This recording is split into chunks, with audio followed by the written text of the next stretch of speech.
I've always been fascinated by abandoned places.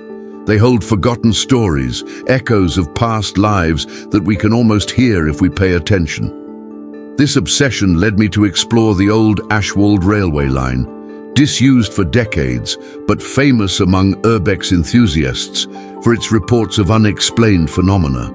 It was a cloudy autumn afternoon when I arrived at the place. Vegetation had taken over the tracks and rust ruled the forgotten carriages. The silence was palpable, broken only by the rustling of leaves and the occasional distant chirp of a bird. As the sun began to set, I decided to move along the line, guided by curiosity and a desire to capture something unique with my camera. As night fell, a thick fog began to envelop everything. It was then that I heard for the first time the distant sound of a whistle. It was impossible, I thought. There hadn't been any trains there for years, but the sound intensified, and with it, a faint light began to emerge toward the tracks in front of me.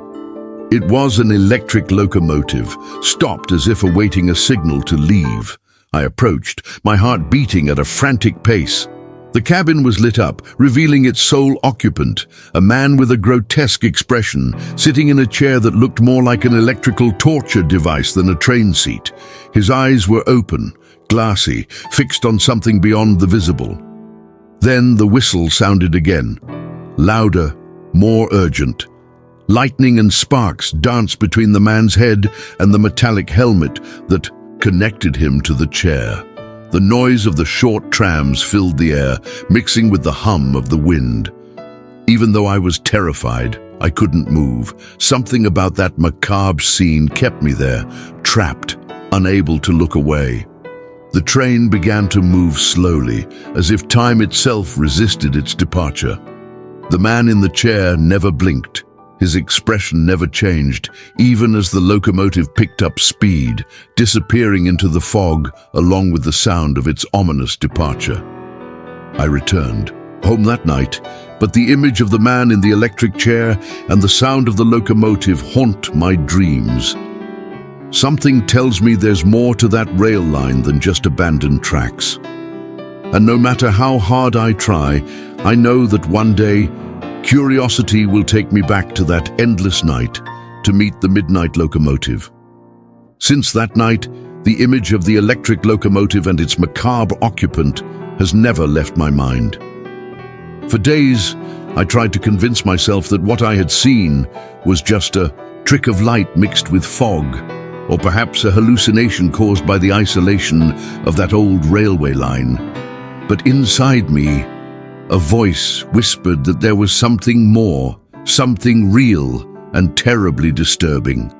Unable to resist, I decided to return to Ashwald's line.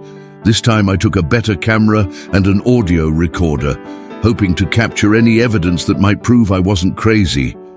I arrived before dark, preparing my equipment with shaking hands, adrenaline already pumping through my veins. As night fell, the familiar sound of the whistle returned. Cold and expectant, I adjusted the camera focus in the direction the locomotive would come from. There it was again, the cabin light shining ominously through the fog. The man was there, motionless, the electric chair lit by blue sparks that danced to the rhythm of the electric shorts. This time, I forced myself to get closer while recording.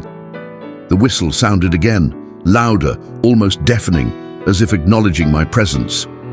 The locomotive started to move, and on impulse I ran alongside it, keeping the camera steady as much as I could.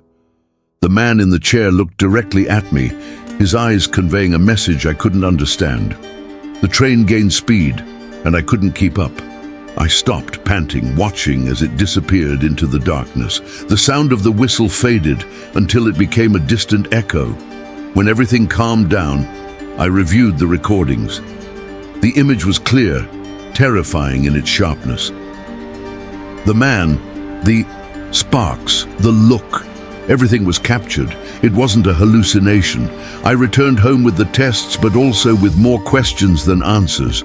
Who was that man? Why was it there? And the locomotive, why did it run alone?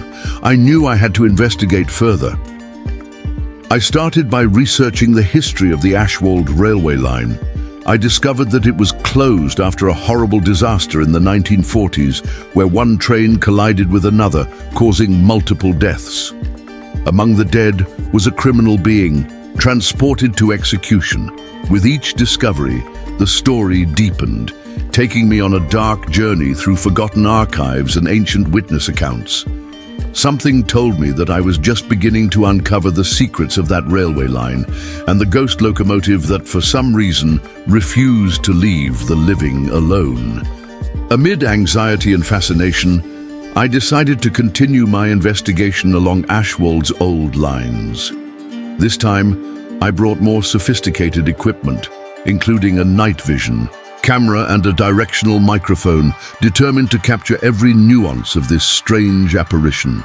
The intention was to explore new angles, discover more about the man on the locomotive, and perhaps unravel the mystery that surrounded that place. I arrived at the place at twilight. The sky dyed a melancholic purple that blended with the elongated shadows of the trails. I set up the equipment at a different point this time, closer to a bend in the line, where I believed I could capture a more revealing perspective of the phenomenon. The atmosphere was charged, the cold, damp night air wrapping around me like a blanket. I waited, my heart beating at a rapid pace, each sound of nature magnified by the silence that preceded the event. And then, it happened. The distant whistle sounded, a sharp blade in the stillness of the night. The cabin light shone in the distance, cutting through the fog like a beacon. I positioned myself, camera in hand, ready to record. The locomotive approached, and then the unimaginable occurred. Before the locomotive left, as in our previous encounters, a macabre laugh echoed across the tracks. Not a recorded or distant laugh, but clear and wickedly cheerful. Ha ha ha ha! The sound sent goosebumps across every inch of my skin. The train then not only moved, but accelerated abruptly toward me. The laughter increased, as if the man in the electric chair was amused by the terror he instilled. I ran sideways, tripping over the boulders and vegetation that lined the tracks as the locomotive moved forward relentlessly. At the last moment, I threw myself off the tracks, landing in a pile of dirt. The train passed me by, the sound of the whistle and laughter merging into a horrifying cacophony. The light from the cabin illuminated the night, revealing for an instant the man's face, distorted by morbid pleasure. Tears of adrenaline and fear ran down my face as I watched the locomotive disappear around the bend in the tracks. Everything was silent again, except for my own heavy breathing. Terrified but compelled by the need to understand, I gathered up my gear and returned home. As I reviewed the recordings, the reality of what I experienced became undeniable. The laughter, the chase, the expression on that face. It was all captured in vivid detail, burned not just into my equipment, but into my memory. I knew I needed answers. Who was that man? Why was his appearance linked to the locomotive? And above all, what did he want from me? These questions propelled me deeper into the darkness of Ashwald's story, determined to uncover the secrets buried beneath the rusty tracks. That night's recordings changed everything. The macabre laughter, the deadly chase, these were not simple manifestations of a haunted place, but direct threats to my life. I couldn't just ignore it or try to forget. I needed to understand. I needed to know the truth behind that man on the locomotive, even if it meant risking everything. Over the next few days, I delved into forgotten archives and old records, searching for any clue that might lead me to the identity of the man in the electric chair. Each clue seemed to only deepen the mystery, suggesting a story of revenge and betrayal that intertwined with the history of the Ashwald railway line. I discovered that the man could be a locomotive engineer who was wrongly accused of a horrendous crime, and on his last night before execution, swore revenge on everyone who betrayed him. Armed, With this information and an almost obsessive need to confront the ghost, I returned to the railway line one last time. With me, I only took my camera and a recorder, hoping to capture anything that could finally put an end to this haunted story. The night was eerily quiet when I reached the tracks. The air was tense, charged with an expectation that made me shiver. I set up the camera, my heart beating loudly against my chest, and waited. It didn't take long for the distant whistle to announce their arrival. But this time, something was different. The sound was deeper, more urgent. The light from the cabin appeared, cutting through the darkness with an intensity I had never seen before. And then I saw him, the man in the electric chair, looking straight at me with a crooked smile. "You shouldn't have come back." His voice echoed along the tracks, a mix of warning and defiance. The locomotive started moving towards me faster than ever. With little time to think, I ran, diverting from the trails and entering the nearby forest. The sound of the locomotive increased, now accompanied by a cruel laugh that seemed to come from all sides. My heart racing, I tripped, falling face down on the ground. I got up quickly, but I could already feel the train almost above me. With one last effort, I threw myself off the tracks, feeling the heat of the locomotive passing beside me. Tears and sweat mixed on my face as I, panting, walked away from the tracks. The certainty that my life hung by, a thread echoing in my mind. The locomotive disappeared into the night, leaving behind only the sound of its laughter dying in the distance. Exhausted and shaken, I returned home, knowing that some truths are too dangerous to pursue. I decided that this would be my last visit to the Ashwald line.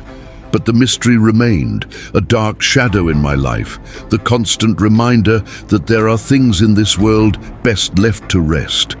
And as I try to move forward, a part of me still hears the distant echo of that whistle, a haunting reminder that the mystery of Ashwald's locomotive may never truly be solved.